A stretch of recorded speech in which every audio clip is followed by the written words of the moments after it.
ঠিকানায় পৌঁছে দিতে ওই আল্লাহর সময় দরকার হবে না। কে যেন আজহার নাকি মাঝহার একজন আছে, আগে ওরা খাইছে এখন এরা খেতে চায় না, কি বলছেন? নামকে বিকৃত করা থেকে বিরত থাকুন। বিএনপি নাকি চাঁদাবাজি করে, বিএনপি নাকি দখলবাজি করে, বিএনপি নাকি চেতেন কেন? আমি এই জন্য চেতবো, চোরের মনে পুলিশ পুলিশ। ইসলামপন্থী আলেমগণ যখন চাঁদাবাজের বিরুদ্ধে কথা বলে, একদল খাইছে আর একদল রেডি হয়ে গেছে, তখন ওই কপাল পরা জামাওয়ালার মতো লোকেরা চটকনে দিতে চান। মনে রাখবেন, খলিফার কাজ ভেঙে ছুড়ে তছনছ করে নতুন একটা বাংলাদেশ বিনির্মাণ আমরা করবই।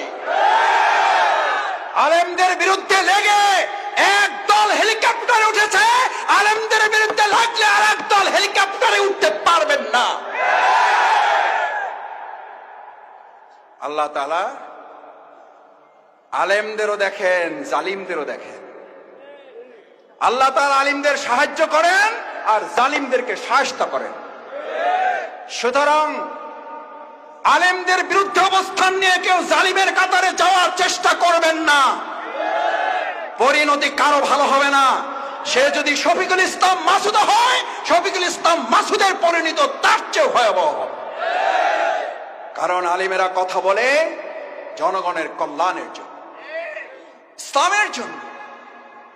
আলিমদের সম্মান করতে শিখুন, নামকে বিকৃত করা থেকে বিরত থাকুন।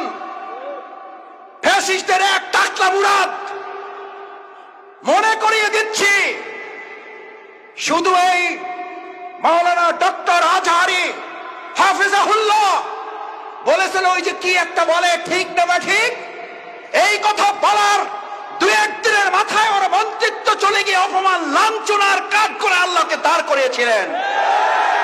আজ যারা আজহারিকে আজহারি কিংবা ফাজাহারি বলেন, আপনাদেরকে লাঞ্ছনা এবং অপমানের শেষ ঠিকানায় পৌঁছে দিতে ওই আল্লাহর সময় দরকার হবে না।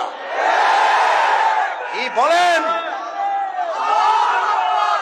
আমরা জানি না আপনারা এগুলো বুঝে না নাকি না বুঝে, নাকি শয়তানের পাল্লায় পড়ে বলেন। মাওলানা ডক্টর আজহারি এই বাংলাদেশে কোন দলের সম্পদ নয়, শুধু মুসলিম উম্মার সম্পদ নয়, উনি গোটা পৃথিবীর মানব জাতির সম্পদ।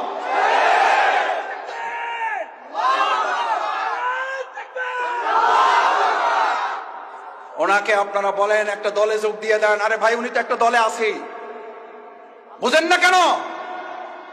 উনি তো একটা দলের কথাই বলেছে, সেই দলের নাম হচ্ছে ইসলাম।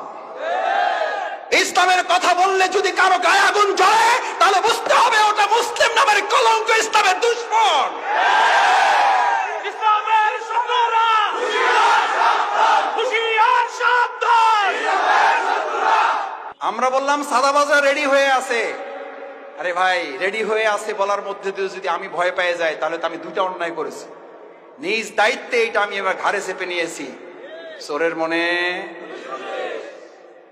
দুই উজু করা লোক সকালবেলা, একজন তাহাজ্জুদের জন্য আর একজন চুরি করার জন্য নাক মুখ ধোয় না। তাহাজ্জুদওয়ালা মনে করতেছে এই দেশে তো আরো চোর আছে, এটা মনে করে। তাহাজ্জুদওয়ালা মনে করে আমার মতো তাহাজ্জুদ পড়ার লোক তো এই সমাজে আরো। চোরওয়ালা মনে করে চোর আগে তো একা করতাম, এখন থেকে আমার দলে লোক আরো। আল্লাহ, এই গল্পগুলো এরা কেন মনে রাখে না? এগুলো তো গল্প না, এই গল্প মনে রাখলে তো চেতার কথা না।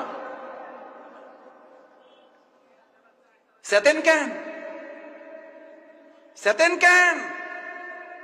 আমি এই জন্য চেতবো, চোরের মনে পুলিশ পুলিশ।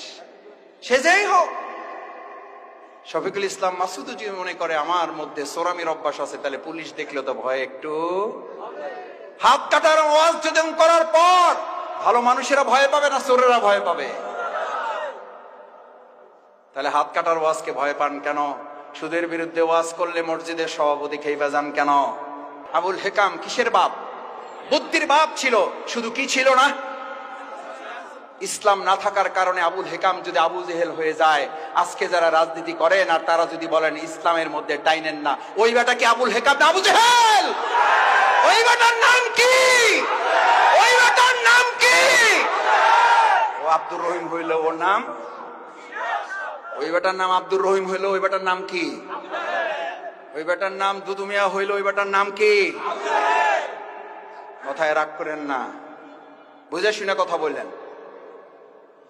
আবু জেহেলের লাইন ধরেন না কেউ, আমাদেরকে ভয় দেখাবেন না, কারণ আমরা ভয় করি কাকে? কাকে?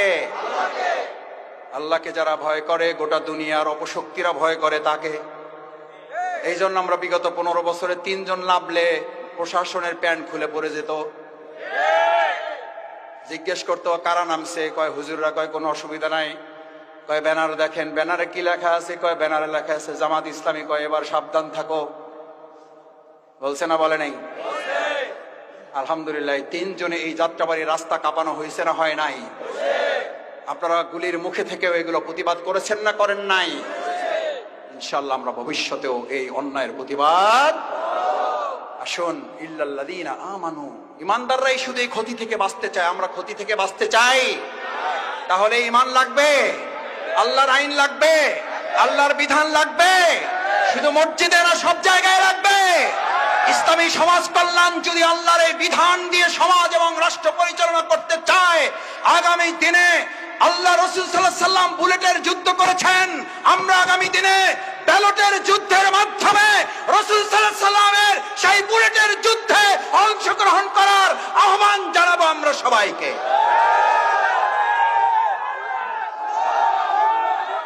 রাজি সবাই?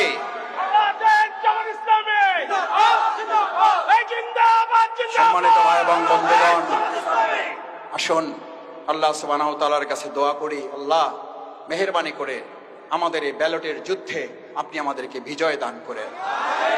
রাসূল সাল্লাল্লাহু আলাইহি ওয়াসাল্লামের সেই বাণী আমাদেরকে ধারণ করান। কতিপয় হাফরওয়ালা বুঝেন, দা কাশি বানায়, তাদের সাথে অবস্থান করেন, কোনো কাজ করবেন না। মাথা থেকে গন্ধ না দুর্গন্ধ বেরোবে, কারণ হাফরওয়ালাদের সাথে বসে আছেন। হাফর বুঝেন, দা কাশি বানায়। রাসূল সাল্লাল্লাহু আলাইহি ওয়াসাল্লাম বললেন, তোমার আতর কেনার সামর্থ্য নাই, পকেটে টাকা নাই, আতরের দোকানে সকাল থেকে সন্ধ্যা পর্যন্ত বসে থাকো। গন্ধ না দুর্গন্ধ? কি দুর্গন্ধ না সুগন্ধ? আজ এখানে যারা আছেন, ব্যালটের যুদ্ধের মাধ্যমে আগামী দিনে হাপরের পক্ষ নিবেন নাকি আতরওয়ালাদের পক্ষ নিবেন? আতরওয়ালাদের পক্ষ নিবেন যারা, দেখি হাতগুলো। আল্লাহ আমাদের আতরওয়ালাদের সাথে কবুল করেন।